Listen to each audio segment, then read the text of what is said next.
Assalamualaikum warahmatullahi wabarakatuh. Bismillah, alhamdulillah, wassalatu wassalamu ala rasulillah. La hawla wa la quwata illa billah, amma ba'd. Pada hari ini Rabu tanggal 10 Februari tahun 2021, Pak Guru akan memberikan materi penjelasan tentang gadai, yang mana setelah ini kalian akan Pak Guru berikan soal ulangan berupa soal esai atau uraian tentang gadai. Oleh karenanya sebelum Pak Guru memberikan soal-soal ulangan tentang gadai, alangkah lebih baiknya kalian memperhatikan lebih lanjut, lebih mendalam materi kita tentang gadai. Anak-anak yang berbahagia, gadai dalam bahasa Arab dikenal dengan istilah rahan. Maknanya adalah subut, yaitu tetap, atau ad-dawam, yaitu terus menerus. Secara terminologi, menjaga harta benda sebagai jaminan hutang agar hutang itu dikembalikan atau dilunasi, atau dibayarkan harganya jika tidak dapat mengembalikannya, atau jika dia berhalangan untuk melunasinya.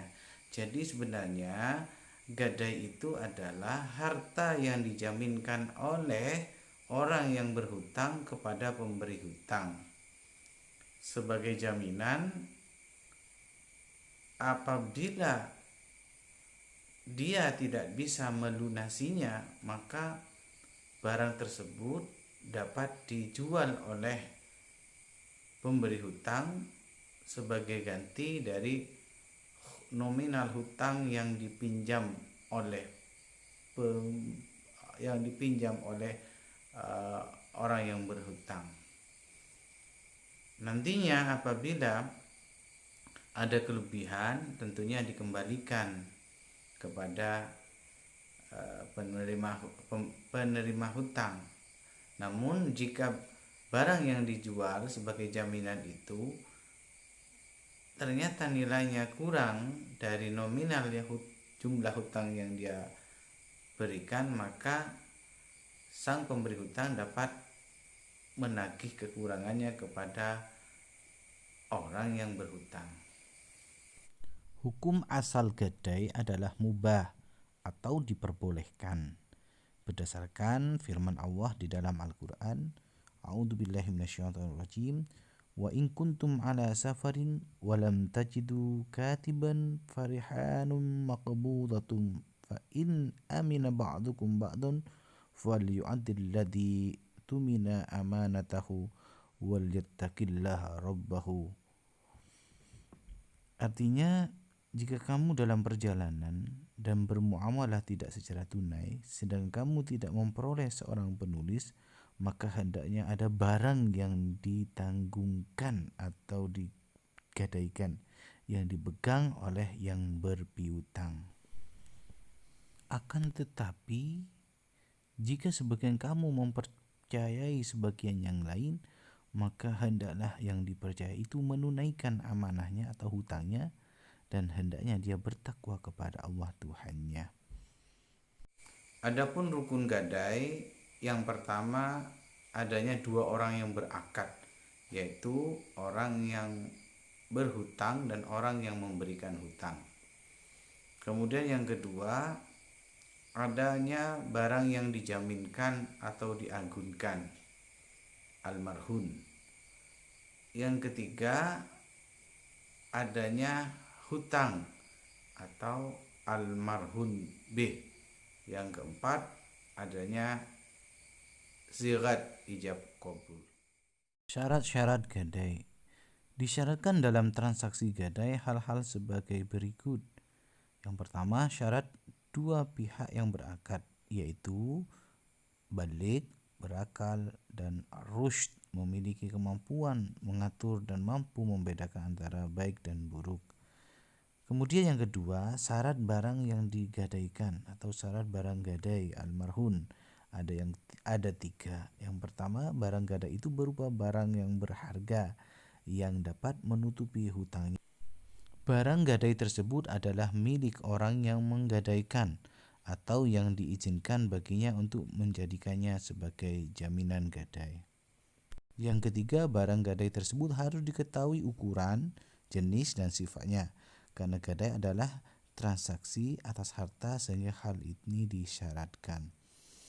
Yang ketiga, syarat yang berhubungan dengan hutang al-marhun bih adalah hutang yang wajib atau yang akhirnya menjadi wajib. Selanjutnya, bagaimana pemanfaatan dari jaminan atau barang yang dijaminkan?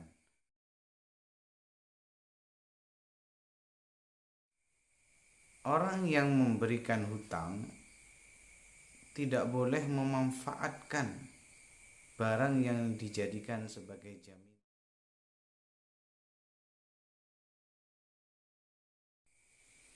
Ketentuan umum dari gadai yang pertama adalah barang yang digadaikan. Barang yang digadaikan ini adalah barang yang berharga, barang yang memiliki nilai ekonomis, sehingga dapat dijadikan sebagai jaminan. Bukan barang yang tidak bernilai, tapi barang ini adalah barang yang bernilai dan dapat dijual gitu. Ada nilai ekonomisnya.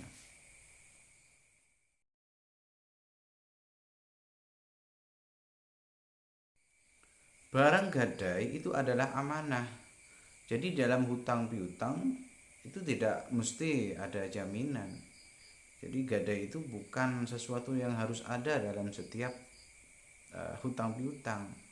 Tetapi apabila disepakati oleh kedua pihak, ya, karena adanya kekhawatiran dari sang pemberi pinjaman bahwa peminjam itu dapat mengalami kesulitan di dalam mengembalikan hutang, maka bisa saja kemudian sang peminjam meminta ada jaminan yang disebut dengan gadai. Namun apabila di dalam transaksi di dalam hutang piutang tersebut memberikan sebuah jaminan, maka barang ini menjadi amanah. Dan apabila sang peminjam atau orang yang berhutang itu mengembalikan hutangnya, maka barang tersebut harus dikembalikan kepada orang yang berhutang, kecuali apabila orang yang berhutang tidak mempunyai kemampuan untuk melunasi hutangnya, maka dengan kesepakatan yang dibuat, barang yang dijaminkan itu dapat dijual sebagai ganti nilai dari hutang yang dia berikan kepada penerima hutang. Barang gadai itu dipegang oleh pemberi hutang. Selama hutang itu masih belum dilunasi oleh penerima hutang atau penghutang, maka barang tersebut dipegang oleh pemberi hutang sampai kepada saat penghutang dapat melunasi hutangnya. Pemberi hutang itu tidak dapat memanfaatkan barang yang dijadikan sebagai jaminan. Ya, itu tidak boleh dimanfaatkan karena barang itu menjadi milik dari penerima hutang. Ya. Jadi tidak boleh dimanfaatkan karena karena gadai itu hanya sebatas jaminan saja. Bukan untuk dimanfaatkan. Kecuali apabila yang digadaikan itu adalah kendaraan atau hewan, maka boleh itu dipakai dan dimanfaatkan. Karena di dalam prosesnya itu tentunya ada biaya perawatan. Pelunasan hutang dengan gadai apabila sudah sampai kepada jatuh temponya, maka orang yang berhutang itu wajib membayar hutangnya. Dan apabila hutang tersebut sudah dibayar oleh orang yang berhutang, maka sang orang yang memberi hutang itu wajib mengembalikan barang jaminan atau barang gadai yang digadaikan tersebut dikembalikan kepada penghutang atau orang yang menerima hutangan. Namun apabila ternyata orang yang berhutang itu tidak bisa melunasi hutangnya, maka sesuai dengan kesepakatan yang dibuat di awal, orang yang memberi hutang itu boleh atau dapat menjual barang yang dijaminkan atau diagunkan. Apabila ternyata setelah dijual nilai barang tersebut lebih besar dari jumlah hutang yang dia berikan, maka dia hanya mengambil sejumlah hutang yang dia berikan, sisanya dikembalikan kepada penerima hutang.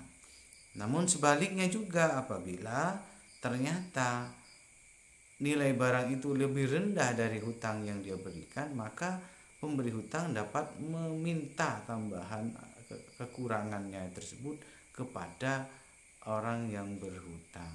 Selanjutnya anak-anak yang berbahagia, soal ulangan yang wajib kalian kerjakan. Yang pertama adalah apa pengertian dari gadai atau rahan menurut bahasa dan menurut istilah. Kemudian yang kedua, sebutkan rukun-rukun dari gadai. Selanjutnya untuk soal berikutnya, simak dulu penjelasan Pak Guru berikut ini. Hikmah gadai. Hikmah disyariatkan gadai di samping dapat memberikan manfaat atas barang yang digadaikan, juga dapat memberikan keamanan bagi rahin atau orang yang menggadaikan dan murtahin penerima gadai, bahwa dananya tidak akan hilang. Karena jika rahin ingkar dalam pembayaran, maka masih ada barang yang dipegang. Selanjutnya soal ulangan nomor 3, yaitu tulislah dalil dimubahkannya rahan. Kemudian soal yang nomor 4, sebutkan syarat-syarat gadai. Dan soal yang terakhir nomor 5, sebutkan hikmah dari gadai. Terima kasih anak-anak, silakan di-upload jawabannya di e-learning. Ditulis dulu di atas kertas, kemudian difoto, kemudian di-upload di e-learning. Terima kasih. Wassalamualaikum warahmatullahi wabarakatuh.